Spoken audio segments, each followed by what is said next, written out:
天性。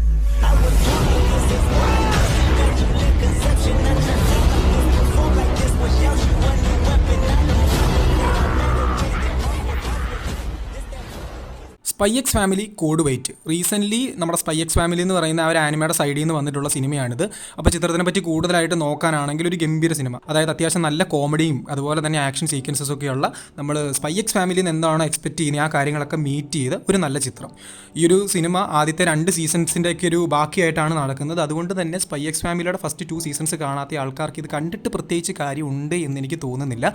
അപ്പം എന്തൊക്കെയാണെങ്കിലും ഈ ഒരു സിനിമയുടെ ഒരു പ്രിമിസിലേക്ക് കടക്കുകയാണെങ്കിൽ നമ്മുടെ ആനിയുടെ സ്കൂളിൽ ഒരു കോമ്പറ്റീഷൻ നടക്കാൻ പോവുകയാണ്. കോമ്പറ്റീഷൻ എന്ന് പറഞ്ഞു കഴിഞ്ഞാൽ ഫുഡ് കോമ്പറ്റീഷനാണ്. ഏറ്റവും നല്ല ഫുഡ് ഉണ്ടാക്കുന്ന കുട്ടിക്ക് ഒരു സ്റ്റെല്ല കിട്ടാനുള്ള ചാൻസസ് ഉണ്ട്. അപ്പം എങ്ങനെയെങ്കിലും ഒരു സ്റ്റെല്ല കിട്ടണമെന്നുള്ള ആഗ്രഹം നമ്മുടെ ആനിക്കും ഉണ്ട്, അതുപോലെ തന്നെ ലോയിഡിനും ഉണ്ട്. അപ്പോൾ ആ ഒരു സംഭവം ഇങ്ങനെ നടക്കാൻ പോവുകയാണ്. അപ്പോൾ ഈ ഒരു ഫുഡ് കോമ്പറ്റീഷൻ ഉണ്ടാക്കാനുള്ള ഡിഷ് ഇവർ തിരഞ്ഞെടുക്കുകയാണ്. അതായത് ആനിയും ലോയിഡും ഒക്കെ ചേർന്നുകൊണ്ട് തിരഞ്ഞെടുക്കുകയാണ്.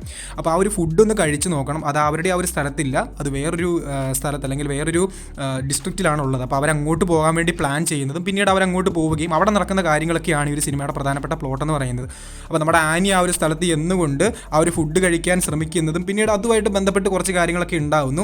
ആ ഒരു രാജ്യത്തിനെ തന്നെ മൊത്തത്തിൽ മാറ്റിമറിക്കാൻ സാധ്യതയുള്ളൊരു കാര്യം ആനിയെ ചെയ്യുന്നു. അങ്ങനെ ഭയങ്കര ഫണ്ണി ആയിട്ടുള്ള കാര്യങ്ങൾക്കിടയിൽ കുറച്ച് സീരിയസ് ആയിട്ടുള്ള സംഭവങ്ങളൊക്കെ ചേർത്തുകൊണ്ട് ഗംഭീരമായിട്ട് പോകുന്നു. ഒരുപാട് ചിരിക്കാൻ പറ്റുന്ന മൊമെന്റ്സ് ഉണ്ട്. അതായത് ഈ ഒരു ആനിമെ ആസ്വദിച്ച് കാണുന്ന ആൾക്കാർക്ക് ആനിയുടെ പല എക്സ്പ്രഷൻസ് കൊണ്ടും ചെയ്യുന്ന കാര്യങ്ങൾ കൊണ്ടും ഒക്കെ ഒരുപാട് ചിരിക്കാനുള്ള കാര്യങ്ങളുണ്ട്. ഈ ഒരു സിനിമയ്ക്കകത്ത് അതിൻ്റെ കുത്തൊഴുക്കാണ്. അതായത് ആനിയുടെ സൈഡിൽ നിന്ന് ഒരുപാട് കോമഡി മൊമെന്റ്സ് വരുന്നുണ്ട്. നമുക്ക് ശരിക്കും ചിരിക്കാനുള്ള കുറേ കാര്യങ്ങളുണ്ട്.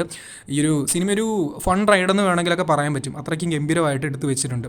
അപ്പം എന്തായാലും സ്പൈ എക്സ് ഫാമിലി ഇഷ്ടപ്പെടുന്ന ആൾക്കാർക്ക് ഇതൊരു നിരാശയാവാൻ ചാൻസ് ഇല്ല. നിങ്ങൾ എന്താണെങ്കിലും ഈ ഒരു സിനിമ തൃപ്തിപ്പെടുത്തിയിരിക്കും. കാണാത്തവരായിട്ട് ആരെങ്കിലുമൊക്കെ ഉണ്ടെങ്കിൽ തിയേറ്ററിലൊക്കെ റിലീസ് ആവുകയാണെന്നുണ്ടെങ്കിൽ പോയി ട്രൈ ചെയ്യുക, അല്ലെങ്കിൽ OTT പ്ലാറ്റ്ഫോമിൽ വരുമ്പോഴും കണ്ടു നോക്കുക. ഇതൊരു ഫില്ലർ മൂവി ആയിട്ടൊന്നും എനിക്ക് ഫീൽ ചെയ്തില്ല. കാരണം ആ ഒരു മെയിൻ സ്റ്റോറി ലൈനൊക്കെ ആയിട്ട് കുറച്ച് കണക്റ്റഡ് ആയിട്ടാണ് സംഭവം പോകുന്നത്. അപ്പം എന്തായാലും ട്രൈ ചെയ്ത് നോക്കുക.